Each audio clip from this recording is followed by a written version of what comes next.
All right, let's talk about simplifying roots. So we have 3 roots here. None of them are perfect squares. We're not going to be able to do anything nice with them other than extract them and make them simplified that way. So let's take a look at 27. We'll take that and we'll extract it and make it a simplified fraction or simplified root and make that work for the fraction. So the first thing I'm going to do is find a perfect square that does go into 27. And the highest one that I can think of is 9. So we have the square root of 9 times the square root of 3. Those multiply to get me 27, but 9 is a perfect square. And the square root of 9 is 3. So we're going to equivalently write 3 times the square root of 3. So we're going to replace that in a minute up there where the 27 is. Now we're going to do the same thing for the 12. So we're going to think about 2 numbers that multiply to get me 12, one of those being a perfect square, not many options to choose from, but the one that we're thinking of is going to be the square root of 4 times the square root of 3.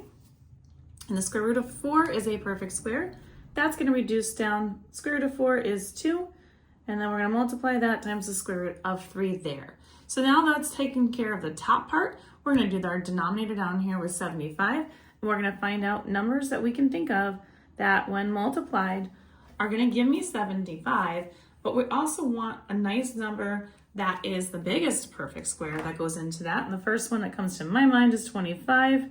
So we've got 25 times 3. So we'll have the square root of 25 times the square root of 3. And 25 is another perfect square. That is, the square root of that is 5. And then we'll have times the square root of 3. So now I've got all 3 of these extracted, and now I can start to simplify this fraction. So we're going to replace all of those things with these numbers that are up here. So the 27 square rooted is going to be 3 square root of 3 minus the square root of 12, which is going to be 2 square root of 3, all over that 75 square rooted, which is 5 square root of 3. So we're going to go ahead. Now when we do simplifying, we just can subtract the 2 numbers. So 3 minus 2 is going to be 1. Because they're both root 3, that is going to be what's going to be next to this. And then over on the bottom, obviously we have 5 over root 3. Now, just like a normal fraction, if the same thing is up here in the numerator divided by the same thing down here in the denominator, they will cancel each other out, leaving me with just 1.